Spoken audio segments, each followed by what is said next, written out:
In every kitchen, across every culture, the simplest ingredients often tell the greatest stories.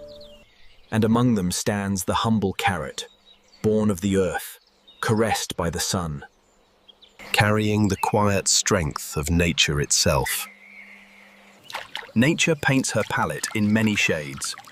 Orange for warmth, yellow for joy, purple for mystery.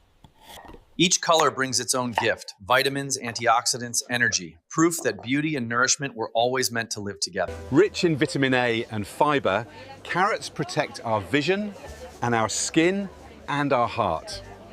Each bite has the power to regenerate, not through luxury, but through simplicity. Raw, it's crisp and pure. Cooked, it's soft and sweet. Like life itself, balance brings the best flavor. Even for those watching their sugar, carrots remain a kind friend. Low in glycemic impact, they remind us that nature's sweetness was never meant to harm, only to nourish. From east to west, carrots tell a universal story of comfort and healing.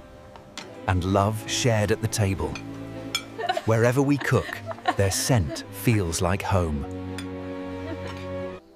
Its roots run deep, silent and strong, just like family, faith, and tradition. True strength doesn't shout. It grows quietly, beneath the surface. This is My Dinner Ideas TV, where every ingredient has a story.